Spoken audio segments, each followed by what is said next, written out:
Islamic videos کے لیے ہند Islamic channel کو سبسکرائب کریں، بیل آئکن دبائیں۔ اسلامک ویڈیوز کے لیے ہند اسلامک چینل کو سبسکرائب کریں، بیل آئکن دبائیں۔ کو ذمہ داری دی جا رہی ہے، ماں باپ کو ذمہ دار ٹھہرایا جا رہا ہے۔ اپنے آپ کو بھی جہنم سے بچاؤ، اپنے اہل و عیال کو بھی جہنم سے بچاؤ۔ اولاد کی تربیت کب کریں؟ جب پیدا ہو جائے تب کریں۔ عام طور پر فکر یہ پیدا ہوتی ہے، عام طور پر سوچ یہ پیدا ہوتی ہے، ابھی تو میرا بچہ چھوٹا ہے، ابھی تو میری بچی چھوٹی ہے، تربیت کے ایام تو بعد میں آئیں گے۔ بچہ گالی دے رہا ہے، دینے دیا جائے، جب بڑا ہوگا تو سمجھا لیں گے۔ بچہ گانے گنگنا رہا ہے، گنگنانے دیا جائے۔ بچہ ناچ رہا ہے، ناچنے دیا جائے، جب بڑا ہوگا تو سمجھا لیا جائے گا۔ یاد رکھیں، بچے کی پیدائش سے پہلے اس کی تربیت کا اہتمام کرنے کا حکم دیا گیا ہے۔ جب بچہ ماں کے پیٹ میں آتا ہے تبھی سے تربیت کے مراحل شروع ہو جاتے ہیں۔ بچہ ماں کے پیٹ میں رہتا ہے تو ماں کے پیٹ میں رہتے رہتے وہ بچہ ماں کے حرکات و سکنات کو دیکھتا ہے، ماں کے شب و روز کو دیکھتا ہے، ماں کے رات و دن کو دیکھتا ہے۔ جب ایک بچہ ماں کے پیٹ میں 4 مہینے کے حمل کی حیثیت سے ہوتا ہے، یعنی 3 چلے اس پر گزر جاتے ہیں، تو بچے کے اندر جان پیدا ہو جاتی ہے۔ پھر وہ ماں کو دیکھتا ہے، ماں کیا کر رہی ہے، ماں کیا بول رہی ہے، ماں کیا سوچ رہی ہے۔ ماں کی سوچ کا اثر بچے پر پڑتا ہے، ماں کی فکر کا اثر بچے پر پڑتا ہے۔ یہاں حیا کے پردے میں ایک بات کہنا چاہتا ہوں۔ آج سائنس اور ٹیکنالوجی کا دور ہے۔ جب کسی عورت کے شکم کے اندر حمل رہتا ہے تو ڈاکٹر یہ مشورہ دیتا ہے اس کو ٹینشن نہیں دینا۔ کیوں ٹینشن نہیں دینا؟ اس لیے کہ اگر ٹینشن دو گے تو بچے کے دماغ پر اس کا اثر پڑے گا۔ آپ مجھے بتائیں آخر ماں کا ٹینشن بچے کے دماغ پر کیسے پڑ سکتا ہے؟ لیکن ڈاکٹر کہتا ہے تو آپ مانتے ہیں اگر بچے پر ماں کے ٹینشن کا اثر پڑ سکتا ہے تو ماں کی سوچ کا اثر نہیں پڑ سکتا۔ بلکہ کبھی کبھی تو اگر کسی عورت کے شکم میں بچہ ہے اور اسے صدمہ دیا جائے تو وہ بچہ گر بھی جا سکتا ہے، وہ بچہ ہلاک بھی ہو سکتا ہے۔ آپ مجھے بتاؤ، بچہ ماں کے دماغ میں تو نہیں رہتا، بچہ ماں کے پیٹ کے اندر رہتا ہے، لیکن اللہ نے ایسے کنیکشن جوڑ دیے ہیں۔ ماں کی سوچ کا اثر بچے پر، ماں کی فکر کا اثر بچے پر، ماں کے دماغ کا اثر بچے پر، ماں کی غذا کا اثر بچے پر، ماں کے بول کا اثر بچے پر، ماں کی فکر کا اثر بچے پر، ماں کی گنگناہٹ کا اثر بچے پر، ماں کی راتوں کا اثر بچے پر، ماں کے دن کا اثر بچے پر، گویا کہ ایک ایک لمحے کا اثر بچہ ماں کے پیٹ کے اندر قبول کرتا ہے۔ ماں کو پتا بھی نہیں ہوتا کہ میرا بچہ مجھے دیکھ رہا ہے، میری حرکات و سکنات کو دیکھ رہا ہے، میرے شب و روز کو دیکھ رہا ہے، میری فکر کو دیکھ رہا ہے۔ میرے پیارے آقا صلی اللہ علیہ وسلم کی کنیزوں، جو تم ایام حمل میں سوچتی ہو وہ سوچ بچے کے دل و دماغ میں منتقل ہوتے ہیں، جو فکر کرتی ہو وہ افکار و نظریات اس کے دل و دماغ میں منتقل ہوتے ہیں۔ اسی لیے تو اردو بولنے والی ماں کا بچہ اردو بولتا ہے، گجراتی بولنے والی ماں کا بچہ گجراتی بولتا ہے، انگلش بولنے والی ماں کا بچہ انگلش بولتا ہے۔ اے خاتون جنت کی کنیزوں، بچوں کی پیدائش کے بعد ان کی تربیت کا منصوبہ نہ بنانا۔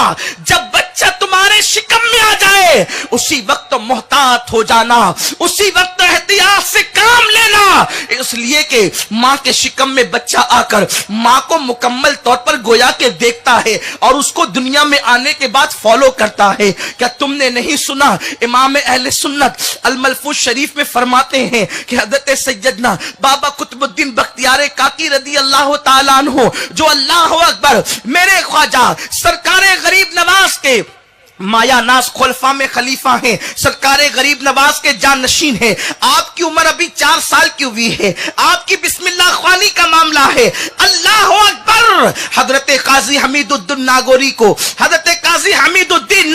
کو الہام کیا جاتا ہے، حمید الدین جا اور میرے برگزیدہ بندے کی بسم اللہ خوانی کی محفل میں شریک ہو جا۔ قاضی حمید الدین ناگوری کی عمر بڑی ہے، حضرت قطب कुतुबुद्दीन बख्तियार काकी अभी 4 साल के बच्चे हैं। फिर क्या होता है, काजी हमीदुद्दीन नागौरी महफिल में आ जाते हैं। बड़े बड़े औलिया, बड़े बड़े सूफिया महफिल के अंदर मौजूद है। ख्वाजा कुतुबुद्दीन बख्तियार काकी नन्हे से बच्चे की शक्ल में लाकर बिठाए जाते हैं। काजी हमीदुद्दीन नागौरी रहमतुल्लाहि ताला अलैह यूं कहते हैं, बेटे पढ़ो बिस्मिल्लाहिर्रहमानिर्रहीम। जैसे ही मेरे ख्वाजा को बिस्मिल्लाहिर्रहमानिर्रहीम पढ़ाया गया, ख्वाजा कुतुबुद्दीन बख्तियार काकी को आपने औज़ से शुरू किया और मुकम्मल 15 पारे पढ़े। जब 15 पारे आपने सुनाए, 15 पारे सुनाने के बाद काजी हमीदुद्दीन नागौरी कहते हैं, शहजादे और सुनाओ। फरमाया नहीं, बस इतने ही सुनाता हूं, इसलिए कि जब मां के पेट में था मेरी मां 15 पारों की हाफिजा थी।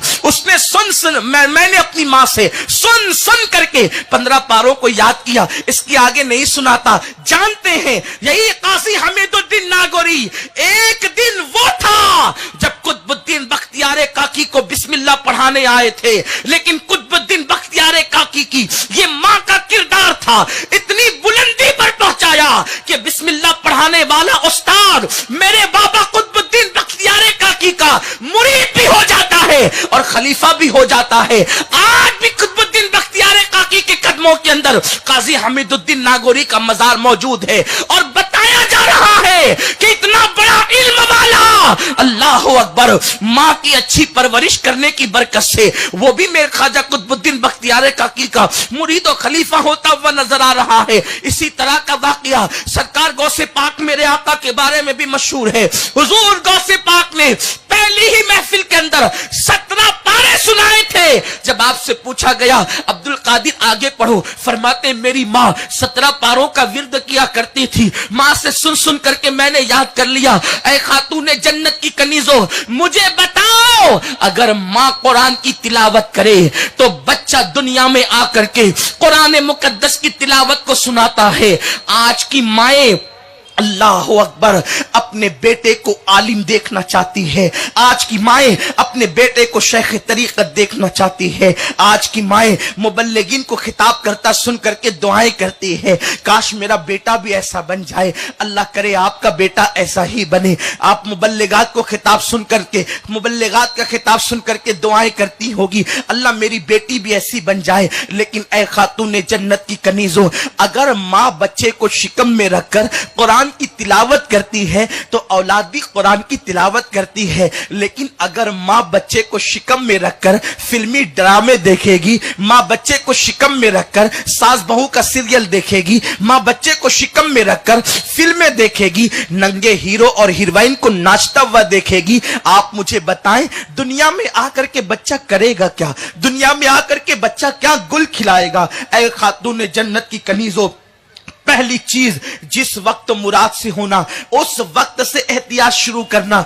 बल्कि मैं तो ये अर्ज करता हूं, मुराद से होने की क्या बात है, हम मुसलमान हैं।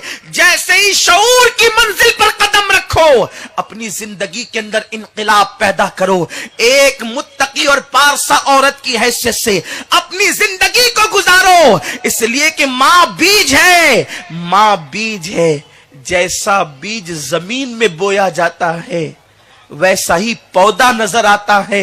क्या आपने कभी देखा, आपने बीज इमली का बोया और आम का पेड़ पैदा हो गया, आपने आम का बीज बोया और गुलाब का पौधा पैदा हो गया? ऐसा कभी नहीं हो सकता।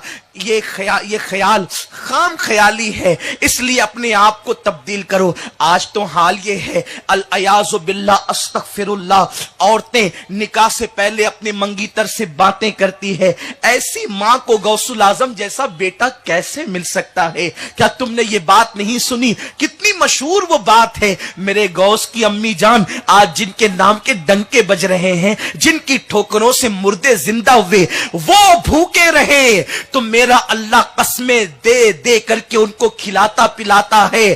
कस्में दे दे के खिलाता है पिलाता है तुझे। प्यारा अल्लाह तेरा, चाहने वाला तेरा, गौसुल आजम जैसा बेटा जिस मां के पेट में आया उस माँ का हाल ये था कि उस माँ ने कभी अपने आंगन को नहीं देखा, वो माँ ने कभी अपने घर के आंगन में कदम न रखा, न वो किसी की शादी में गई, न वो किसी की मैयत में गई, उसने कभी किसी अजनबी मर्द से कोई बात न सुनी, उस खातून ने किसी मर्द से कभी बात न की। आप गौर करें, जब माए इस शान की होती है तो बेटा गौसुल आजम जैसा होता है। अल्लाह अपने मुकद्दस बंदों को किसी आवारा की गोद में नहीं देता, इसलिए कि कोई कितना भी मुकद्दस बन जाए, अगर वो मुकद्दस बन करके खड़ा होगा और कोई कहेगा चल तेरी मां तो ऐसी थी, उसका सारा मियार गिर जाएगा। मेरा अल्लाह अपने नेक बंदों को जलील नहीं करना चाहता। अल्लाह मुकद्दस बंदों को मुकद्दस माओ की गोद में देता है ताकि दुनिया पुकार उठे, अरे ये इतना मुकद्दस इसलिए है कि इसकी मां भी ऐसी मुकद्दस थी, इसकी मां भी पारसा थी, इसकी मां भी अजीम थी। क्या तुमने नहीं सुना सरकार इमाम हसन से किसी ने कहा हसन तेरी मां बड़ी अच्छी थी, आपने फरमाया तूने सच कहा, मैं उस मां का बेटा हूं जिसके सर के बाल को कभी उसकी औलाद ने भी नहीं देखा। आप गौर तो फरमाए, आज औरतें बालों की नुमाइश करने चली है, आज औरतें जिस्म से टच कपड़े पहन रही है। आप मुझे बताएं गौसुल आजम की रूह कितनी खुश होती होगी जब कोई ये कहता होगा कि उनके अब्बा ने एक सेब के बदले जिंदगी के बरसों मुशक्कत में गुजारे और उनकी अम्मी ने कभी पैर बाहर न निकाला। आप किसी भी बुजुर्ग की जिंदगी को देखें, उनकी मां मुकद्दस है, मुकद्दस है, मुकद्दस है। जब मां मुकद्दस होती है तो औलाद में भी तकद्दुस पैदा होता है। इसलिए खातून जन्नत की कनीजों, मंगनी के बाद मंगीतर से गुफ्तगू की इजाजत नहीं, बालों को खुला लेकर के फिरने की इजाजत नहीं, दीनदारी से दूर रह करके जिंदगी गुजारने की इजाजत नहीं। क्या सोच है, अगर घर में दौलत नहीं, किसी का भी हाथ पकड़ लो, दौलत कमाओ, बाइक पे घूमो, पार्कों में जाओ, ऐश करो, फुलानी ऐश कर रही है तो मैं भी ऐश करूंगी। ऐ खातून जन्नत की कनीज, दुनिया ऐश के लिए नहीं, दुनिया इबादत के लिए है, आराम के लिए जन्नत है।